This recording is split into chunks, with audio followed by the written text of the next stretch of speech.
പ്രിയമുള്ള സഹോദരന്മാരെ, അസ്സലാമു അലൈക്കും വറഹ്മത്തുള്ളാഹി.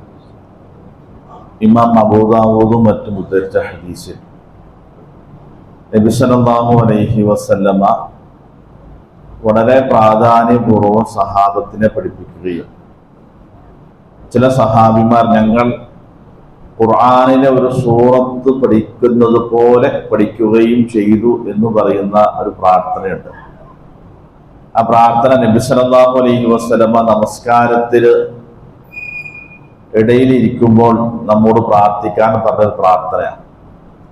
ആ പ്രാർത്ഥനയുടെ പ്രത്യേകത പണ്ഡിതന്മാർ പറഞ്ഞത്, ഒരു ചെറിയ പ്രാർത്ഥനയാണെങ്കിലും അതിൽ ഉൾക്കൊള്ളിച്ചുകൊണ്ടിരുന്ന ആ വിഷയങ്ങൾ, ആവശ്യങ്ങൾ, അത് തന്നെ ഒരാളുടെ ജീവിതത്തിൽ ഒരു പ്രാവശ്യം പറയുകയാണെങ്കിൽ പോലും അന്ന് അയാൾക്ക് മറ്റൊരു പ്രാർത്ഥന പ്രാർത്ഥിച്ചില്ലെങ്കിലും ആ പ്രാർത്ഥന മതിയാകും. അത്രയും ആശയങ്ങൾ, ആവശ്യങ്ങൾ ആ പ്രാർത്ഥനയിൽ ഉണ്ട് എന്നുള്ളതാണ്.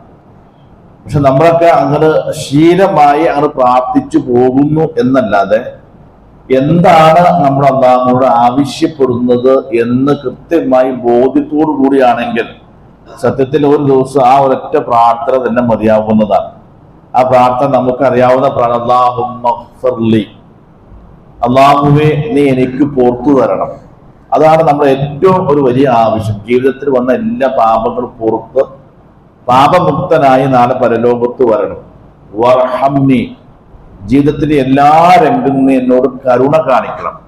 അല്ലാഹ് നമ്മോട് കരുണ കാണിച്ചാൽ തന്നെ ബാക്കി എല്ലാ കാര്യം ക്ലിയർ ആയി നടത്തും. പിന്നെ പറയുകയാണ് വഹ്ദിനി, എനിക്ക് ഈ നേരായ മാർഗത്തിൽ വന്നു ചേരാൻ തൗഫീക്ക് കിട്ടി. ഇനി ഇത് തുടർന്ന് പോവാൻ, ഇതിൽ നിലനിന്ന് പോകാൻ നീ എനിക്ക് തൗഫീക്ക് നൽകണം. അപ്പൊ മൂന്നാമത്തെ ആവശ്യമായി.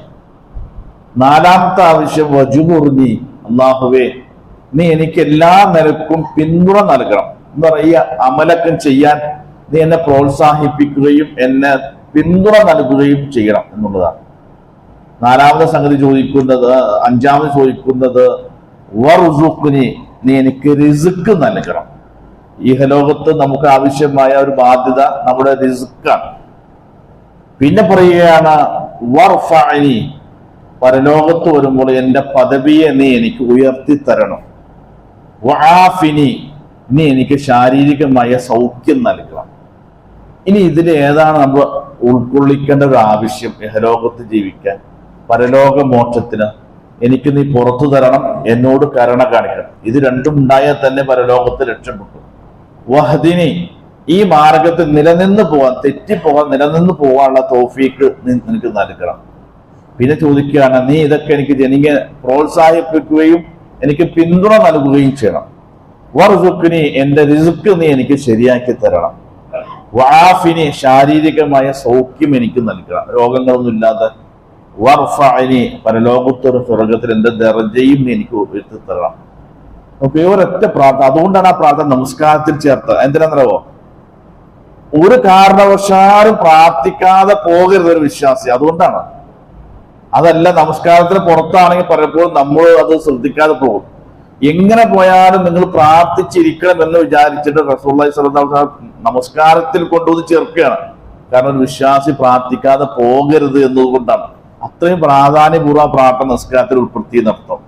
അപ്പൊ നമ്മളത് പ്രാർത്ഥിക്കുമ്പോൾ ഇന്നതാണ് പ്രാർത്ഥിക്കുന്നത് എന്നൊരു ബോധ്യത്തോടെ, ഇന്നതാണ് ഞാൻ ആവശ്യപ്പെടുന്നതൊക്കെ നമ്മുടെ മനസ്സിന് ശരിക്കും ബോധ്യമുണ്ടെങ്കിൽ അതിന് തൗഫീക്ക് ജീവിതത്തിൽ ഉണ്ടാകും. അങ്ങനെയാണ് ഓരോ പ്രാർത്ഥനകൾ നമ്മൾ സമീപിക്കേണ്ടത്. അല്ലാഹു അനുഗ്രഹിക്കുമാറാകട്ടെ.